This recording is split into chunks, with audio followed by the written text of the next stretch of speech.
जय हिंद साथियों।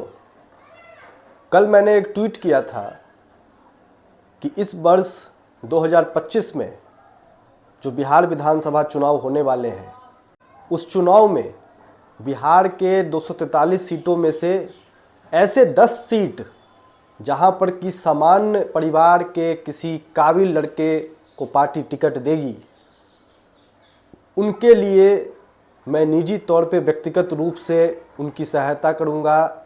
उनके लिए कैंपेन डिजाइनिंग से लेकर उनको संसाधन जुटाने में और अन्य जितने भी चीज़ें होती हैं उनको करने में उनकी मदद करूंगा। सिर्फ 10 सीटें। तो बहुत लोगों ने कहा कि भाई आपने सिर्फ 10 सीटें क्यों लिखी है। बहुत लोगों ने कहा कि 10 सीटें तो ज़्यादा है। तो मैं भी ये मानकर चलता हूँ कि विधानसभा के चुनाव जिस स्तर पर लड़े जाते हैं, जिस तरह की संसाधन की वहाँ पर ज़रूरत होती है, जिस स्तर पर वहाँ पर बड़े पैमाने पर चीज़ों को मैनेज करने की ज़रूरत होती है, वहाँ पर 10 सीट बहुत ज़्यादा है। किसी एक व्यक्ति के लिए 10 सीट मैनेज करना वो कहीं ना कहीं अपने आप में एक चैलेंज है। और दूसरी चीज़ ये है कि 10 सीटें मैंने इसलिए रखी है क्योंकि मेरा भी ये मानना है कि सामान्य परिवार के लड़कों को जो राजनीतिक पार्टियां हैं वो बहुत कम ही टिकट देगी या फिर ना के बराबर ही टिकट देगी।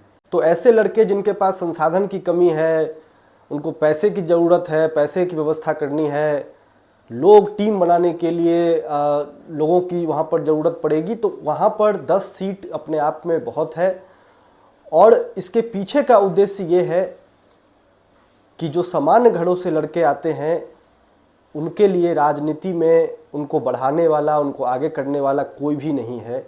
वो सिर्फ राजनीति में झंडे उठाते हैं और जैसे ही चुनावी राजनीति की बारी आती है, राजनीतिक हिस्सेदारी की बारी आती है, तो उनको किसी पैसे वाले के पीछे पीछे दौड़ना पड़ता है। इसीलिए बिहार विधानसभा में 10 ऐसे सीटों पर जहां पर कि समान परिवार का लड़का लड़ेगा, जहां पर कि ऐसा लड़का लड़ेगा जो काबिल है, जो चुनावी राजनीति में उतरना चाहता है, बिहार के लिए संघर्ष करना चाहता है, उन लड़कों को निश्चित तौर पर मेरे से जितनी हो पाएगी, मेरी जितनी व्यक्तिगत समझ है, सोच है, उसको लेकर मैं उनकी मदद करूंगा। अब आप सब जानते हैं कि बिहार के अंदर कई सारी ऐसी सीटें इस बार भी होंगी जिस पर कि सामान्य परिवार के काबिल लड़के लड़ेंगे। लेकिन सिर्फ लड़ना ही काफ़ी नहीं है। हम सब ये जानते हैं कि चुनाव में कोई भी विधानसभा आप उठाकर देख लीजिए, 10, 12, 15 कैंडिडेट उम्मीदवार होते हैं, जिसमें से 5 से 6 उम्मीदवार ऐसे होते हैं जो सामान्य परिवार से आते हैं, जिनके पास ज़्यादा संसाधन, ज़्यादा व्यवस्था नहीं होती है और जो व्यवस्था नहीं होने की वजह से पिछड़ जाते हैं। तो उनमें से फिर कैसे ये डिसाइड किया जाएगा कि किन 10 को समर्थन या सहयोग करना है। तो उसके लिए कुछ क्राइटेरिया मैं बना रहा हूँ, कुछ मापदंड में बना रहा हूँ, जिसको कि लेकर हम लोग उसको देखेंगे किस प्रत्याशी के साथ खड़ा होना है, किस प्रत्याशी को मदद करनी है। और वो कुछ मापदंड हम लोग बना रहे हैं ताकि उन्हीं प्रत्याशियों को आगे किया जाए जो हैं तो सामान्य परिवार के, लेकिन वो काबिल हैं, जो पहले से संघर्ष करते आ रहे हैं। और कुछ ऐसे मापदंड हम लोग बना रहे हैं जो कि जिसको कि हम लोग आगे आप सभी के साझा भी कर देंगे।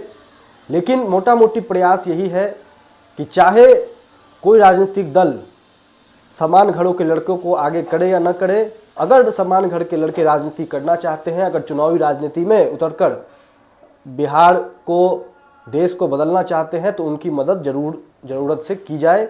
जहां से भी सहयोग होगा उनको करवाया जाएगा, क्योंकि सदन में काबिल युवाओं की ज़रूरत है। सदन में ऐसे युवाओं की ज़रूरत है जो चापलूस न हो, जो चाटुकार न हो, बल्कि सरकार की आंखों में आंखें डालकर सरकार से सवाल पूछ सकें, सदन में दहाड़ सकें। ऐसे नौजवानों की सदन में ज़रूरत है। और वर्तमान में कोई ऐसी राजनीतिक पार्टी नहीं है जो इन विषयों पर, युवाओं के विषय पर सही तरीके से लोगों को राजनीतिक प्रतिनिधित्व देने की बात करती हो। इसीलिए अब वो किस पार्टी के होंगे, किस पार्टी के नहीं होंगे, निर्दलीय होंगे, इस पर अभी बहुत ज़्यादा सोच विचार हम लोगों ने नहीं किया है। लेकिन 10 ऐसे विधानसभा जहाँ पर कि सामान्य परिवार का लड़का चुनाव लड़ेगा, वहाँ पर हम लोग उसको आगे करेंगे, वहाँ पर उसकी मदद करेंगे। आप लोगों की क्या सोच है? अगर आप कहीं से चुनाव लड़ना चाह रहे हैं, आपकी कहीं से तैयारी चल रही है, आपका कोई संघर्ष है या आप कोई आगे का चुनाव लड़ना चाह रहे हैं, तो वो भी आप कमेंट बॉक्स में अपनी प्रतिक्रिया ज़रूर दे सकते हैं या सीधे मुझे व्हाट्सएप पर मैसेज भी कर सकते हैं। जय हिंद।